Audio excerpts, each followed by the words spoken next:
नमस्कार, स्वागत है आपका जनमत की पुकार में। कांग्रेस दिल्ली में संगठन को मजबूत करने के लिए जमीनी स्तर पर कार्यकर्ताओं को सक्रिय कर रही है। कांग्रेस पार्टी दिल्ली के लोगों से जमीनी स्तर पर जुड़कर संगठन को मजबूत कर रही है। पार्टी के कार्यकर्ता हर वर्ग समुदाय से संपर्क साधकर सेक्टर स्तर तक संगठन को मजबूत बना रहे हैं। आदर्श नगर जिला कांग्रेस कमेटी द्वारा रानीबाग के ग्रैंड उत्सव में एक बैठक आयोजित की गई, जिसमें पार्टी के सभी पदाधिकारी मौजूद रहे। बैठक में पार्टी के नेताओं ने कहा कि लोकसभा चुनाव 2024 में कांग्रेस पार्टी सभी सीटों पर जीत हासिल करेगी। उन्होंने कहा कि पार्टी के कार्यकर्ता दिल्ली के लोगों के साथ मिलकर संगठन को मजबूत बना रहे हैं और लोगों को कांग्रेस के साथ जोड़ रहे हैं। पार्टी के नेताओं ने कहा कि कांग्रेस पार्टी लोगों की पार्टी है और पार्टी लोगों के लिए काम करती है। उन्होंने कहा कि कांग्रेस पार्टी दिल्ली के लोगों को बेहतर जीवन देने के लिए प्रतिबद्ध है। पार्टी के नेताओं ने कहा कि लोकसभा चुनाव 2024 में कांग्रेस पार्टी दिल्ली के लोगों की आवाज बनेगी और लोगों के लिए काम करेगी। राहुल गांधी का सदस्यता बहाली होने पर लोग गदगद है और उत्साहित है। वे मानते हैं कि राहुल गांधी कांग्रेस पार्टी को फिर से मजबूत करेंगे और 2024 के लोकसभा चुनाव में पार्टी को जीत दिलाएंगे। नमस्कार, आप देख रहे हैं जनमत की पुकार। आर.के. जायसवाल के साथ मैं भी मौजूद हूं आदर्श नगर जिला कांग्रेस कमेटी के एक कार्यक्रम में, जहां पर एक अभी कार्यकर्ताओं को इन्होंने मीटिंग लिया है। क्या कहेंगे सर? पार्टी जो उदयपुर में फैसले लिए थे, जो सम्मेलन हुआ था, हमारा अधिवेशन हुआ था, उसी की तर्ज पर हर जिले में जो संगठन है उसको बनाने की तैयारी हो रही है। मंडल की, सेक्टर की, उसी के लिए आज मीटिंग हुई है। जो चांदनी चौक पार्लियामेंट है उसकी मुझे जिम्मेदारी मिली है, उसमें आदर्श नगर और चांदनी चौक जिला है, तो उसी के लिए तैयारी की है। अभी हमारे जिलाध्यक्ष और सारे जिम्मेदार साथी इकट्ठा हुए हैं। ये जो ब्लॉक है, मंडल है, सेक्टर है, वो सब बना कर देंगे और पार्टी को हम पहुँचा देंगे। अनिल भारद्वाज जी, जिस तरीके से राहुल गांधी कल संसद भवन में उनकी वापसी हुई है, कैसे देख रहे हैं आप लोग? देखिए, बहुत ऐतिहासिक पल थे। 137 दिन बाद 135 दिन बाद वो लोकसभा पहुंचे थे, लेकिन उस दिन बोले नहीं थे। और आज 137वें दिन अपनी सदस्यता का, जिस तरह से उनकी सदस्यता को रद्द किया गया, डिस्क्वालीफाई किया गया, आज वो पहुंचे। और ऐतिहासिक जो क्षण हैं, क्योंकि इतना ज़ोरदार स्वागत, इतना बड़ा स्वागत मैं समझता हूँ किसी मेंबर ऑफ पार्लियामेंट को शायद ही मिला होगा। कि जैसे उनकी वापसी हुई, ऐसा लगा कि जश्न जो हमारा इंडिया गठबंधन है उसने जश्न के रूप में सभी सांसद लोकसभा राज्यसभा के वहाँ थे और उन्होंने श्री राहुल गांधी जी का स्वागत किया। राहुल गांधी जी एक सत्य की आवाज़ है, एक सच्चाई की आवाज़ है, गरीब की आवाज़ है। उनकी जो हमदर्दी है वो हर पीड़ा जिनको है, किसी भी रूप में जिनकी परेशानी है, लोग चाहे वो महिलाएं हैं, महंगाई से त्रस्त हैं, नौजवान हैं जो बेरोजगारी से त्रस्त हैं, उनकी आवाज़ को बुलंद करने के लिए 4000 किलोमीटर से भी ज़्यादा उन्होंने कन्याकुमारी से कश्मीर तक पदयात्रा की थी। उनका जो अनुभव है उसके आधार पर वो सरकार से सवाल पूछते थे। सरकार ने कहीं ना कहीं उनकी आवाज़ को कमज़ोर करने के लिए उनको श्री राहुल गांधी जी की लोकसभा में वापसी एक ऐतिहासिक क्षण है। आज वो सरकार के अविश्वास के खिलाफ आए, विपक्ष के अविश्वास प्रस्ताव पर बोल रहे हैं संसद में। आज जब हम और आप यहाँ बात कर रहे हैं, वो लोकसभा में उस हर गरीब आदमी की जो सरकार से त्रस्त है, परस्त है, उन लोगों की आवाज़ बनकर आज जो लोकसभा में संसद में सरकार के खिलाफ अविश्वास प्रस्ताव पर वो बोल रहे हैं। श्री राहुल गांधी जी का लोकसभा में दोबारा आना अपने आप में एक बहुत बड़ा, मैं कहूँगा, वायनाड के लोकसभा क्षेत्र के साथ साथ देश की जनता के लिए बहुत खुशी का पैगाम था।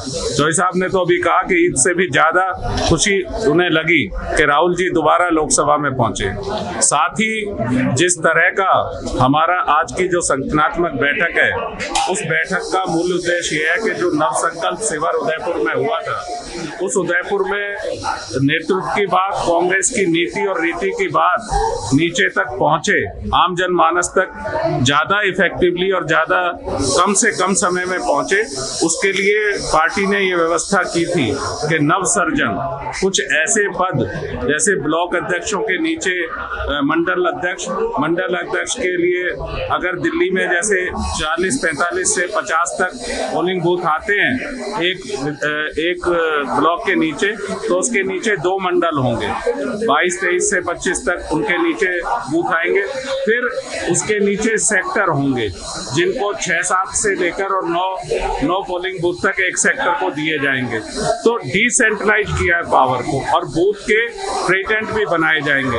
तो जिस तरह का जो हमारा स्ट्रक्चर था, ऑर्गेनाइजेशनल जो स्ट्रक्चर था, उसको और स्ट्रेंथन करने के लिए, उसकी नींव को मजबूत करने के लिए पार्टी के मैसेज इफेक्टिवली, पार्टी के नेतृत्व की बात इफेक्टिवली कम से कम समय में लोगों तक पहुंचे, उसके लिए ये व्यवस्था की गई है। उसी के संदर्भ में हमारी चांद चौक लोकसभा के प्रभारी चौधरी मतीन अहमद जी यहाँ आए और आज आदर्श नगर जिला की मीटिंग में उन्होंने तय किया कि किस तरह से हमें विधानसभा वाइज इसको नीचे हल करके और 20 तारीख अगस्त से पहले इसको जमा। आम आदमी पार्टी के नेता बोल रहे हैं कि कर्नाटक के स्वास्थ्य मंत्री आए थे मोहल्ला क्लिनिक देखने के लिए, जब यहाँ के मंत्री उनके साथ थे तो उन्होंने तारीफ की, जैसे ही वो टीआईसीसी के मुख्यालय में गए तो वहाँ पर जाकर वो बदल गए, अच्छे नहीं बने हैं। क्या मैंने है? देखिए, मैंने तो श्री दिनेश गुंडू राव जी जो हमारे स्वास्थ्य मंत्री है कर्नाटक में, कर्नाटक की जनता ने जिन्हें चुना था, कांग्रेस पार्टी को चुना था, श्री दिनेश गुंडू राव जी का जो ट्वीट मैंने पढ़ा है उसमें उन्होंने स्पष्ट कहा है कि ऐसे बहुत सारे इससे ज्यादा बेहतर व्यवस्था के साथ, ज्यादा व्यवस्थित तरीके से, ज्यादा बढ़िया जो डिस्पेंसरियां और क्लिनिक बुनियादी लेवल पे कर्नाटक, तमिलनाडु अलग अलग जगह हैं और उनका स्वास्थ्य मॉडल, राजस्थान की भी उन्होंने चर्चा की कि वो ज्यादा बेहतर स्वास्थ्य मॉडल है। और ये उन्होंने उससे पहले किसको क्या कमेंट किया था उसकी जानकारी मुझे इसलिए नहीं है कि मेरी दिनेश गुंडू राव जी से निजी बात नहीं हुई। उनका ट्वीट जो मैंने पढ़ा है उसमें उन्होंने अपनी बात, अपना मत स्पष्ट किया है। उन्होंने ये माना है कि दिल्ली के मोहल्ला क्लिनिक उसमें बहुत सुविधाओं का अभाव है, वो व्यवस्थित नहीं है, उसमें बहुत सारे लोगों की भी वहाँ भागीदारी नहीं थी, बहुत बड़ी संख्या में लोग उसका ट्रीटमेंट का लाभ नहीं ले रहे थे, लोग वहाँ बहुत कम संख्या में थे। और जिस तरह एक मॉडल उनको दिखाया गया, उनके ट्वीट के अनुसार हम कह सकते हैं कि उससे बेहतर मॉडल कर्नाटक में, जहां कांग्रेस की सरकार है, और राज्यों में अभी ऑलरेडी साउथ में। मंगत राम सिंगल जी, क्या मीटिंग ली सर, क्या बात कार्यकर्ताओं के साथ? देखिए, आज पूरे भारतवर्ष की नज़र जो है हमारे युवा नेता राहुल गांधी की तरफ है। राहुल गांधी को हमें मजबूत करना है और मजबूत वो जब ही होंगे जब हम कांग्रेस को नीचे से मजबूत करेंगे।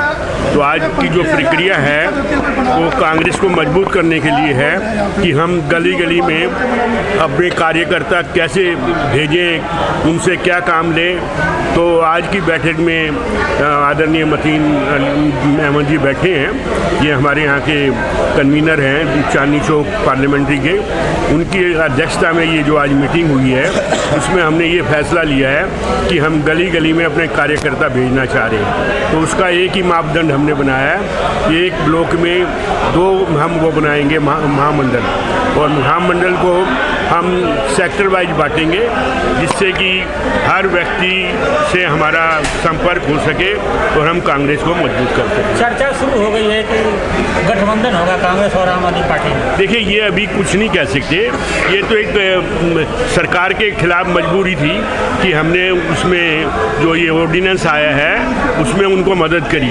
ये अभी कोई अलायंस की बात नहीं है कि अलायंस तो हम कैसे कर सकते हैं। ये गुजरात में भी इन्हें हमें नुकसान पहुंचाया, ये और जगह भी हमें नुकसान पहुंचाना चाह रहा है, तो अभी ऐसी कोई सोच नहीं है। ये तो अभी जो तक हमने जो इसकी मदद करी है केजरीवाल की, वो केवल ऑर्डिनेंस तक की बात करी है, बाकी फैसला जो हाईकमान का होगा वो हमें मंजूर है। रचनात्मक दौर से गुजर रही है, उसी कड़ी में जो हमारा उदयपुर चिंतन शिविर हुआ उसमें फैसला लिया गया कि ब्लॉक के नीचे 2 मंडलम बनाए गए हैं और उनके नीचे सेक्टर वाइज बांटा जाए। उसी सिलसिले में आज ये मीटिंग हुई थी। चौधरी मतीन अहमद जी हमारे लोकसभा के शान चौक के इंचार्ज बनाए गए हैं और अनिल भारद्वाज जी हमारे मीडिया डिपार्टमेंट के चेयरमैन, वो उन्होंने इसी बारे में लोगों को, कार्यकर्ताओं को बताया। उसी सिलसिले में मीटिंग। क्या लगता है राहुल गांधी की संसद बहाली हो गई, इससे आप लोग खुश हैं? नहीं, हम तो खुश हैं, नेचुरली खुश हैं और बहुत खुश हैं, और हमारे कार्यकर्ता और लोगों में भी उत्साह है। लोगों ने जान लिया है कि ये जो बीजेपी पार्टी है, जो सरकार है, ये सिर्फ और सिर्फ अपनी अपोजिशन पार्टी को दुश्मन मानती है और उनको किसी ना किसी रूप में प्रताड़ित करने का काम करती है कि वो सरकार के खिलाफ ना बोल पाएँ और सरकार गलत काम कर रही है उस गलत काम को ना बताएं। तो राहुल गांधी जी ने पार्लियामेंट में अडानी और मोदी जी के संबंधों के बारे में बोला तो उनकी सदस्यता ख़त्म करा दी। नहीं तो एक बात बताइए, जो चुनाव में अगर कोई नेता कुछ बोलता है तो वो बोला हुआ नहीं माना जाता। कोई आरोप किसी के ऊपर नहीं लगाए थे, उन्होंने उस गुजरात वाले MLA के ऊपर आरोप नहीं लगाया था, ना किसी जाति विशेष के ऊपर आरोप लगाया था। आज जिला आदर्श नगर के अध्यक्ष मनोज यादव जी और इस पार्लियामेंट के प्रभारी चौधरी मतीन अहमद जी और सारे सम्मानित लोग आए थे, और जिन्होंने यहाँ से कौंसलर का चुनाव लड़ा, MLA का चुनाव लड़ा और सारे ब्लॉक अध्यक्ष सब यहाँ पे आज मीटिंग में आए थे। इस बैठक में क्या क्या बातचीत हुई? एक तो इस बैठक में सबसे बड़ी बात यह थी कि हमारे जो प्रिय नेता हैं श्री राहुल गांधी जी, जिनको एक षड्यंत्र के माध्यम से सदस्यता रद्द कर दी गई थी, तो सुप्रीम कोर्ट के ऑर्डर के बाद उनकी सदस्यता बहाल हुई और उनका पार्लियामेंट में बहुत ज़ोरदार स्वागत हुआ। उसके लिए भी आज कांग्रेस के सभी वरिष्ठ कांग्रेसी और कांग्रेस की रीढ़ की हड्डी कार्यकर्ताओं में खुशी की लहर दौड़ी हुई थी। और आज ये मीटिंग थी कि आगे ब्लॉक अध्यक्ष और उसके नीचे ब्लॉक कार्यकर्ता, उसको संगठन को मजबूत करने के लिए सभी लोग आए हुए थे और सभी ने अपने विचार रखे, और आगे ऐसे ही कांग्रेस अपने संगठन को मजबूत करके 2024 में एक बार पुनः कांग्रेस बीजेपी को हटाकर सत्ता में आएगी। कैलाश जी, जिस तरीके से राहुल गांधी की दोबारा सदस्यता बहाल की गई, इससे आप कार्यकर्ताओं में कितनी खुशी है? बहुत ज़्यादा जोश भी है। जो पहले रोष था अब वो जोश में बदल गया है, और इसलिए बदल गया है, मेरा नेता राहुल गांधी वो नेता की तरह काम नहीं करता है। उसने दिखाया सड़क पर चल करके, और ये सड़क पर चल के दिखाया 4000 किलोमीटर से जो पूरे देश में जो घूमा, वो नेता होता है। वो नेता नहीं, वो कार्यकर्ता होता है। उसको पता है कि किस तरह से कार्यकर्ता ज़मीन पे काम करता है, और वही संदेश जो दिया है, उसी संदेश को लेकर के हम जैसे कार्यकर्ता इतने ज़्यादा जोश में हैं कि उसी तरह से ज़मीन पर, जैसे क्योंकि मेरा नेता ज़मीन पे काम करने वाला है, उसी ज़मीन पे काम करने के लिए उसने आह्वान किया, और हम उस सदस्यता उनकी वापस आने के बाद और दुगने चौगने जोश से कार्यकर्ता कार्य में जुट जाएगा। एक बात देखने में आ रहा है, खुराना साहब, टमाटर 200 रुपये से ऊपर हो गया, सब्जियों के रेट महंगाई, लेकिन वर्कर निकलने को तैयार नहीं है, कहीं जाकर विरोध प्रदर्शन नहीं लगता। ये देखती थी लोग कांग्रेस कार्यकर्ता अभी, क्योंकि संगठन में थोड़ा सा कमजोरी मैं मानता हूँ इस चीज़ को, लेकिन बावजूद इसके हर इशू को उठा रहे हैं किसी ना किसी उस पर लेवल पर। खुद हमारे नेता सब्जी मंडी वहाँ पहुँचे टमाटर के मामले में, तो लोगों को संदेश गया है, ऐसा नहीं है, लेकिन लोग खुद भी परेशान हैं। एक लोग जो है वो कार्यकर्ता की तरह काम कर रहा है। आजकल मैं पार्कों में घूमता हूँ, पार्कों में गालियाँ देते नज़र आते हैं। मार्केट डाल दिया इस मोदी सरकार ने, मार्केट डाल दिया इन्होंने, सबने महंगाई करके आए थे, रोना रोते थे, अब की बार महंगाई की मार, बंद करो सरकार, मोदी सरकार। कहाँ है अब महंगाई? सब अपना बैठ गया, चूड़ियाँ पहन करके घर में बैठे। बीजेपी कार्यकर्ता भी, RSS के भी, और खुद बड़े बड़े नेता भी, कोई MP हो, चुनाव इलेक्टेड, कोई आदमी बात गरीब की करने को तैयार ही नहीं है। तो सबको पता है, जानते हैं कि 200 रुपये आज तक नहीं मिले, 200 के भी 250 हो गया, 240 भी कहा, लेकिन कोई नहीं, गरीब के आंसू कोई नहीं देख रहा। लेकिन वो मेरा नेता राहुल गांधी जैसे ही उसको देखा उसने गरीब के आंसू पहुँचने के लिए सब्जी मंडी पहुँच गया, और इससे लोगों में बहुत संदेश है। सब लोग चाहते हैं कि अब की बार इसको बदलाव करो, क्योंकि ये इनके बस का रोग नहीं है महंगाई को रोकना। हिंदू मुसलमान हिंदुत्व को लेकर पार्टी चल रही है, तो वहाँ कहाँ झल पाएगी कांग्रेस? देखो, हिंदुत्व का अपनी जगह महत्व है, लेकिन हमारा सीधी सी बात है, क्या मैं हिंदू नहीं हूँ? क्या मैं हिंदू नहीं हूँ? सब है।